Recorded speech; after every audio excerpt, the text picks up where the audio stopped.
होली जैसा उत्सव पृथ्वी पर खोजने से न मिलेगा। रंग गुलाल है, आनंद उत्सव है,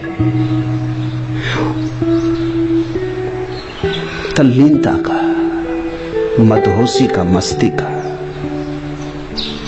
नृत्य का, नाच का बड़ा सतरंगी उत्सव है। हंसी के फव्वारों का, उल्लास का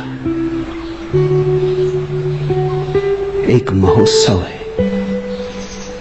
दिवाली भी उदास है होली के सामने। होली की बात ही और है। ऐसा नृत्य करता उत्सव पृथ्वी पर कहीं भी नहीं है। ठीक भी है, एक गहन स्मरण तुम्हारे भीतर जगता रहे कि इस जगत में सबसे बड़ी विजय नास्तिकता के ऊपर आस्तिकता की विजय, कि सदा सदा बार बार तुम याद करते रहो कि आस्तिकता यानी आनंद। आस्तिकता उदासी का नाम नहीं। अगर आस्तिक उदास मिले तो समझना कि चूक हो गई, बीमार है, आस्तिक नहीं। अगर आस्तिक नृत्य से भरा हुआ ना मिले तो समझना कि कहीं राह में भटक गया। कसौटी यही है। धर्म उदासी नहीं है, नृत्य उत्सव है, और होली इसका प्रतीक है।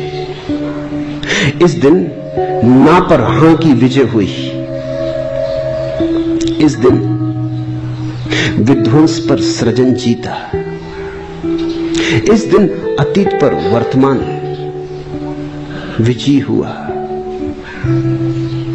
इस दिन शक्तिशाली दिखाई पड़ने वाले पर निर्बल सा दिखाई पड़ने वाला बालक जीत गया।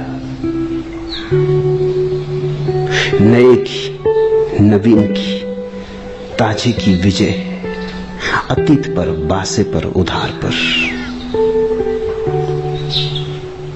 और उत्सव रंग का है, उत्सव मस्ती का है, उत्सव गीतों का है।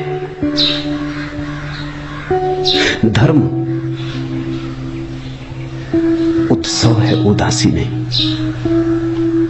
ये याद रहे। और तुम्हें नाचते हुए परमात्मा के द्वार तक पहुंचना है। अगर रो भी तो खुशी में रोना, अगर आंसू भी बहाओ तो अहोभाव में बहाना। तुम्हारा रुदन भी उत्सव का ही अंग हो, विपरीत न हो जाए। थके मांदे लंबे चेहरे लिए उदास मुर्दों की तरह तुम परमात्मा को न पा सकोगे, क्योंकि ये परमात्मा का ढंग ही नहीं। जरा गौर से तो देखो कितना रंग उसने लिया है।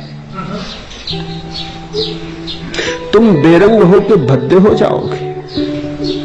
जरा गौर से देखो कितने फूलों में कितना रंग, कितने इंद्रधनुषों में उसका फैलाव है, कितनी हरियाली में, कैसा चारों तरफ उसका गीत चल रहा है। पहाड़ों में, पत्थरों में, पक्षियों में, पृथ्वी पर, आकाश में, सब तरफ उसका महोत्सव है।